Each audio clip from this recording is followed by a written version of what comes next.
Good evening friends, welcome to channel. நான் உங்கள் திவாகர் சௌந்தரராஜன். முதல்ல டிஸ்கிரைபரை பார்த்துடலாம். அதுக்கப்புறம் இன்னைக்கு நிஃப்டி என்ன ஆச்சுன்னு பார்ப்போம். இன்னைக்கு புது எக்ஸ்பைரி, மார்ச் எக்ஸ்பைரி. ஸோ நேத்தியோட பிப்ரவரி முடிஞ்சிச்சு, மார்ச் புதிய எக்ஸ்பைரி. ஒரு கேப் அப். நேற்றுக்கு மார்க்கெட் நல்லா டவுன் அடிச்சிட்டாங்க. அதனால் இன்னைக்கு எதிர்பார்த்தபடி ஒரு கேப் அப் மார்க்கெட்டு. ஆனால் கேப் அப் ஆகி வச்சு மார்க்கெட் வந்து பெருசாக மேலே போகல. திருப்பி எங்கேருந்து ஆரம்பிச்சதோ அங்கேயே வந்து மார்க்கெட் முடிஞ்சிச்சு. ஸோ இதான் இன்னைக்கு மார்க்கெட் அங்கேயே தான் நிற்குது, மேலே மூவ் ஆகல. ஸோ இந்த global uncertainty, IT problem, AI problem இதெல்லாம் முடிஞ்சால் தான் மார்க்கெட் மேலே போகும் போல இருக்குது. ஆனால் என்ன ஒரே சந்தேஷப்பட வேண்டிய விஷயம் என்னென்னா, மார்க்கெட் வந்து இந்த நேத்திலே லோ, நேத்தி க்ளோஸாக உடைக்கல. அது வரையும் சந்தோஷம். அட்லீஸ்ட் உடையாமல் இருந்தது. அது வரையும் ஷுட் பி ஹாப்பி அபவுட். இப்போ என்ன இன்னைக்கு ஆப்பர்ச்சுனிட்டி கிடச்சிது அப்படின்னு பார்க்கலாம். அப்படின்னு பார்த்தோன்னா, மார்க்கெட் வந்து ஒரு கேப் அப்பு எங்கே ஓப்பன் ஆயிருக்குன்னா, சப்போர்ட்டுக்கு மேலே ஓப்பன் ஆயிருக்கு. சப்போர்ட்டில் ஓப்பன் ஆயிருக்கு. ஓகேவா? இந்த நேத்தி க்ளோஸ் ஆனது இங்கே, அதை தாண்டி ரெசிஸ்டன்ஸ் தாண்டி மேலே ஓப்பன். ஸோ மேலே பார்க்கும்போது சப்போர்ட்டு. நம்ம கேப் அப் எப்படி ஹேண்டில் பண்ணியிருக்கோம்னு ஒரு வீடியோ போட்டிருக்கோம். பார்க்காதவங்க கண்டிப்பாக போய் பாருங்கள். அதில் மார்க்கெட் வந்து நிறைய கண்டிஷன் கொடுத்துருப்போம். சப்போர்ட்டில் ஃபஸ்ட்டு கேண்டில் என்ன அப்படி ஆகுதுன்னு பார்க்கணும். ஃபஸ்ட்டு கேண்டில் பையிங் கேண்டிலாக இருந்ததுன்னா தைரியமாக நீங்கள் அடுத்த கேண்டிலே எடுத்துடலாம். டார்கெட் வந்து next resistance, support, stop loss வந்து சப்போர்ட்டு கீழேன்னு சொல்லியிருந்தோம். ஸோ அதே மாதிரி பார்த்தீங்கன்னா மார்க்கெட் அதுக்கப்புறம் நீங்கள் ஒரு கால் ஆப்ஷன் எடுத்திருந்தீங்கன்னா ஒரு புல் பேக் கொடுத்துட்டு மேலே போயிடுது. இந்த புல் பேக் கூட ஏன் இவ்வளோ ஸ்ட்ராங்காக வந்தது அப்படின்னு நீங்கள் யோசிச்சிங்கன்னா, ஆக்சுவலாக வந்துடக்கூடாது. இந்த கேண்டில் வந்து buying with selling pressure, not buying pressure. Buying ப்ரெஷராக இருந்தால் ரீடெஸ்ட் என்ட்ரிக்கு நம்ம வெயிட் பண்ணியிருக்கலாம். இங்கே பையிங் ப்ரெஷர் இல்லை. நம்ம என்ன சொல்லியிருப்போம், buying with buyer with buying ப்ரெஷராக இருந்தால் ரீடெஸ்ட்டில் என்ட்ரி எடுங்கோ, சேஃபாக இருக்கும்னு சொல்லியிருப்போம். அக்ரெசிவாக இருந்தால் அப்படியே எடுக்கலாம். ஏன்னா சம்டைம்ஸ் ரீடெஸ்ட் பண்ணிட்டு மேலே போகும், சில டைம்ஸ் அப்படியே மேலே போயிடும். ஸோ நம்ம ரெண்டு விதமாக ட்ரேட் எடுக்கலாம். Aggressive method, conservative method.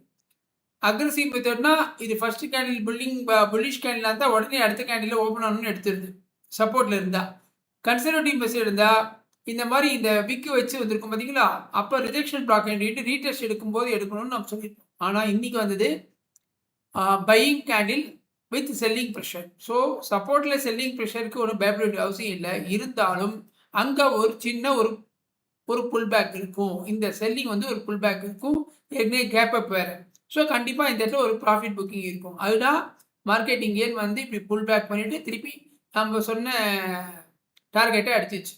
பார்க்காதவங்க கண்டிப்பாக வீடியோ பாருங்கள். நம்ம ஒரு வீடியோ போட்டிருக்கோம். கேப் அப்னா எப்படி, கேப் டவுன்னா எப்படி, ஃப்ளாட் ஓப்பனிங்னான்னு. அதில் கண்டிஷன் போட்டிருப்போம். கேப் அப் எங்கே ஓப்பன் ஆகிருக்கு, ஃப்ளாட் ஓப்பன் பண்ணிட்டு சப்போர்ட் ஓப்பன் ஆகிருக்கு. ஃபஸ்ட்டு கேண்டில் என்ன, பையர் ஸ்ட்ராங் பையர். அப்படின்னா தைரியமாக நீங்கள் எடுத்துடலாம். பையிங் ப்ரெஷராக இருந்தால் ரீடெஸ்ட்டு. இதில் வந்து buyer with selling pressure. So அதனால ஒரு சின்ன புல் பேக் வச்சுருக்கு. அப்படி பயப்படுறவங்க தைரியமாக இங்கே வந்து ஒரு 10 பாயிண்ட் ஈஸியாக எடுத்துகிட்டு போயிடலாம். ஒன்றும் பயப்பட வேண்டிய அவசியமே இல்லை. ஆரம்பத்தில் பிகினர்ஸ் வந்து ஒரு 10 பாயிண்ட் எடுத்துகிட்டு மார்க்கெட்டை க்ளோஸ் பண்ணிக்கிறது சேஃப், முதல்ல அவங்களுக்கு பழகிறதுக்கு. அப்புறம் நம்ம ரேலியை ட்ரை பண்ணலாம். ஸோ இது வந்து இன்றைக்கி அருமையான ட்ரேடு. இன்றைக்கி நம்ம எடுத்துக்கலாம். இதுக்கப்புறம் ட்ரேட் எடுத்தோமா அப்படின்னு கேட்டால் கஷ்டம் தான். ஏன்னா அதுக்கப்புறம் மார்க்கெட் இங்கேயே இவ்வளோ தூரம் கன்சல்டேஷனில் போயிடுது. அதுக்கப்புறம் திடீர்னு மார்க்கெட் கீழே விழுது. சரி, அதுக்கப்புறம் கண்டினியூஸாக விழ போகுதுன்னா இங்கே பாருங்க எவ்வளோ தூரம் கீழே இறங்கிட்டு மேலே போயிருக்கு பாருங்க. எவ்வளோ தூரம் கீழே இறங்கிட்டு மேலே போயிருக்கு பாருங்க. ஃபுல்லாக ட்ராப் ஜோன். நான் ட்ராப் ஜோனே போட்டு வச்சுருக்கேன். ஸோ மார்க்கெட் திருப்பி இங்கே ஒரு கன்சல்டேஷன் ஓடிட்டுருக்கு. ஸோ மார்க்கெட்டை பொறுத்த வரையும் இந்த ஃபஸ்ட்டு என்ட்ரி நல்ல என்ட்ரி. அதுக்கப்புறம் என்ட்ரி கிடைக்குமான்னு கேட்டால் எனக்கு தெரிஞ்சு கிடைக்கல. ஸோ இதான் இன்றைக்கி நடந்த சுச்சுவேஷன்ஸ். நாளைக்கு என்னன்றதை பார்ப்போம். அதுக்கு முன்னாடி மற்றதெல்லாம் என்ன இருக்குதுன்னு பார்த்துருவோம்.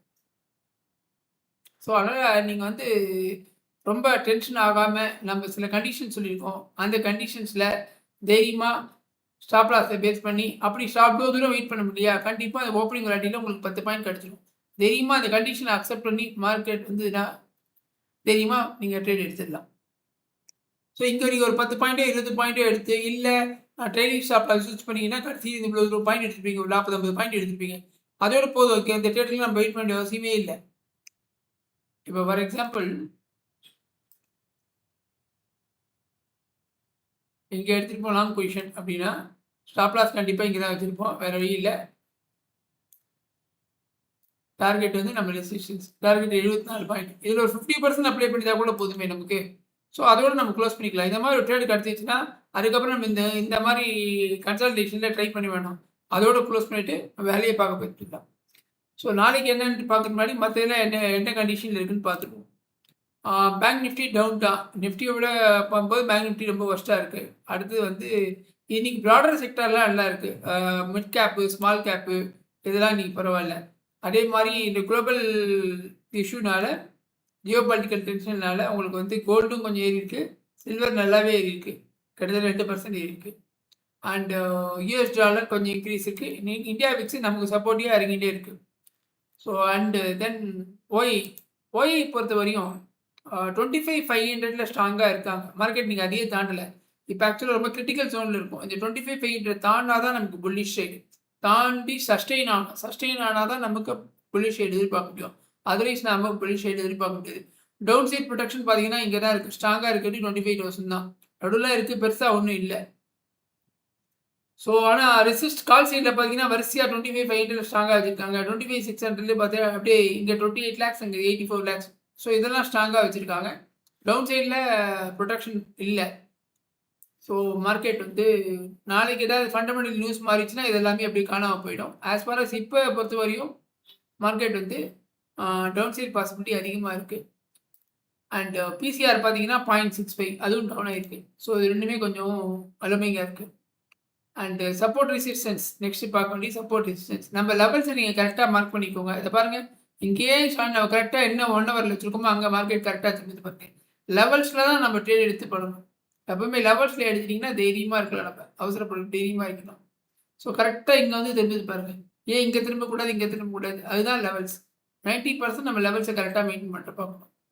ஸோ நாளையை பொறுத்த வரையும் எப்படி பார்க்கலாம் அப்படின்னா,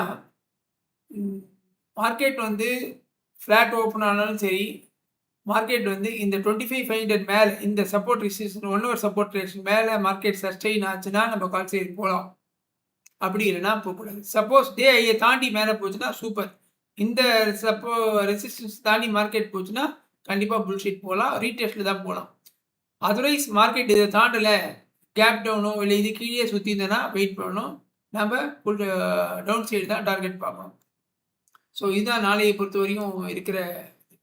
நாளைக்கு மார்க்கெட் எப்படி ஓப்பன் ஆகுதுன்னு பார்த்துட்டு அதுக்கப்புறம் நம்மளோட வீடியோஸை பாருங்கள். Gap up, gap down, gap flat opening 3 video பாருங்கள். அதில் உங்களுக்கு எப்படி மார்க்கெட் ஹேண்டில் பண்ணணும்னு நம்ம சொல்லியிருக்கோம். அதில் கரெக்டாக ட்ரேட் வரும்போது நம்ம எடுக்கலாம். எல்லா ட்ரேடும் எடுக்கணும்னு அவசியம் இல்லை. இந்த இடத்துல ட்ரேட் எடுத்திங்கன்னா கம்ப்ளீட்டாக உங்களுக்கு ட்ராப் தான், ஸ்டாப் லாஸ் ஹிட் ஆகிருக்கும். சேம் இங்கேயும் அதே தான். எப்போயுமே மார்னிங் ஒரு 10:30 மணிக்கு மேலே உங்களுக்கு ட்ரேட் ஆப்பர்ச்சுனிட்டி கிடைக்காது. திருப்பி மத்தியானம் 1:30 மணிக்கு தான் கிடைக்கும். ஸோ முடிஞ்ச வரைக்கும் இந்த 9 to 9:15 to 10:30 ட்ரேடு முடிக்கிறதுக்கு ட்ரை பண்ணுவோம். ஆரம்பத்தில் நம்மளால் எடுக்க முடியலனா பேப்பர் ட்ரேடிங் எடுத்து பழகுவோம். அப்போ பேப்பர் ட்ரேடிங் எடுத்து பழகி அதில் ஒரு 2 மாதம் 3 மாதம் நமக்கு கன்சிஸ்டன்சியாக ப்ராஃபிட் வந்ததுக்கப்புறம் ரியல் மணி வச்சு நம்ம ட்ரை பண்ணலாம். அது வரைக்கும் நம்ம ஏதாவது ஒரு ஸ்ட்ராட்டஜி டிசைன் பண்ணி ஒரு கண்டிஷன் பண்ணி இந்த கண்டிஷன் தான் நம்ம எடுப்போம், இல்லைனா எடுக்க மாட்டோம் அப்படின்னு ஒரு ரூல் பேஸ் பண்ணி நம்ம ட்ரேட் பண்ணலாம்.